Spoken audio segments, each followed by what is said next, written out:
Hello, my name is Emma, and in today's video, I am going to teach you some synonyms of the word big and small.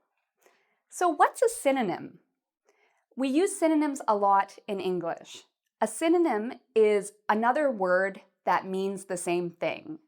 So for example, you might know the word smart. A synonym of smart is intelligent. They have the same meaning, but they're different words. Synonyms are important to know because in English, if you are writing or you're in conversation, you want to use different words. It's really boring when someone uses the same word over and over and over again, especially in writing. So it's good to know some other words that mean the same thing. So let's look at some words that mean the same thing as big. So I have here a big circle. What's another word for big? Well, we have huge. This circle is huge. And notice my pronunciation. It's really important to know how to pronounce a word, how to spell a word, and how to use a word in a sentence. So for each of these, keep that in mind. We have huge, enormous, and notice the stress is on the nor part. So I say nor louder and longer. Enormous, massive. This circle is massive. So that means very big. It's large. The circle is large. It's a large circle. I like this word, humongous. It's humongous. That means it's very large. Humongous. Then we have the word giant. The circle, it's a giant circle. We can also say it's a gigantic circle.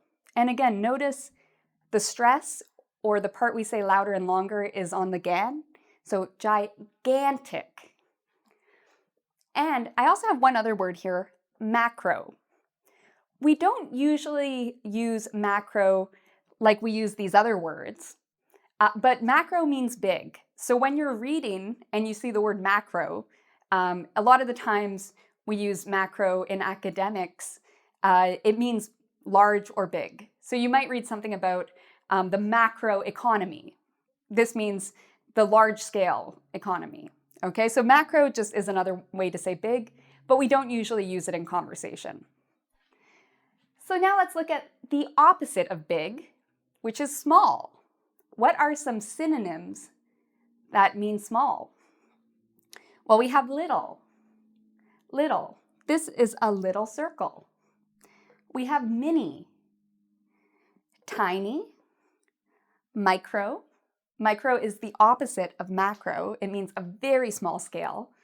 If something is so small you can't see it, we say it's microscopic.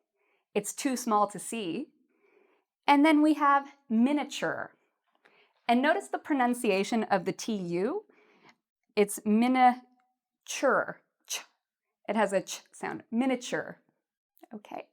So these words all mean small. So I'm going to show you some funny objects from my house, and I want you to use one of these words to describe what I'm showing you, okay? So you can say it's huge, it's microscopic, it's tiny, whatever word fits. So the first thing I'm going to show you is, I'm really sorry, it's a little bit disgusting.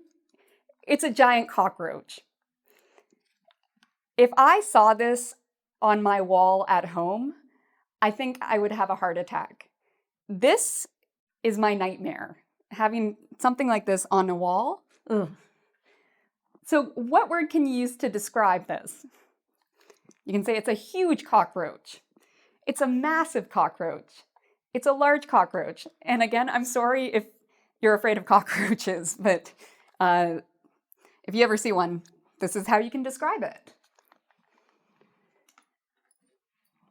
I have here a blue diamond. Unfortunately, it's not real, because if this were real, I would be a millionaire. But how can we describe this blue diamond? Well, you can say it's enormous. It's humongous. Okay, so you can use any of these words to describe this diamond. I have here this book, The Unabridged Edgar Allan Poe. Do you think this book is small or big? I would say this book is big. I'd say it's huge. It's enormous. I have not read this book before. Next, I have my goggles.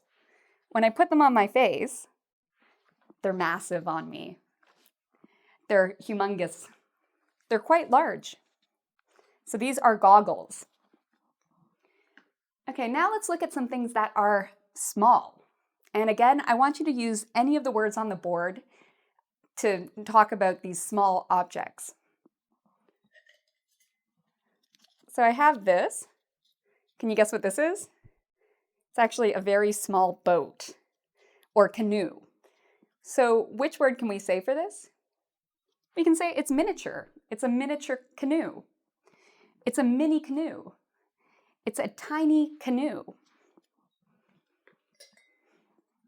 I have here, it's very small. You might not be able to see it that well, but this is the Empire State Building. It's miniature. It's very tiny.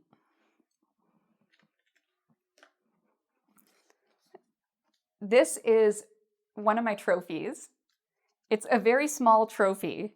It's a tiny Oscar. It's not for acting. I'm a horrible actress. This actually says best cat sitter. I'm very good at babysitting cats. So somebody gave me this little trophy. And here is the last object. Do you know what this is? It's a hat. So let me put it on my head. Ta-da! So this is a very small hat. It's a little hat, or it's a tiny hat. So again, we've covered a lot of words today that mean big and small. When you are using English, it's good to know some synonyms of words you use a lot. We often talk about big things and little things when we're describing. So learn these words. They're very useful. And remember, whenever you learn a new word, it's good to learn how to spell it, pronounce it, use it in a sentence, and know what it means. Okay, if you do these 4 things, it will really help you to remember the word. So thank you so much for watching this video. You can practice what you learned today by checking out our website at www.engvid.com. There you can actually take a quiz to practice everything you learned here. You can also subscribe to my channel. Don't forget to ring the bell. If you ring the bell, you'll be able to get many videos of different English topics and just all sorts of different English topics like grammar, writing, reading, and pronunciation. You can also check out my website at www.teacheremma.com. There you will find a lot more English resources. So there's a lot of help out there for you. So until next time, thank you for watching and take care.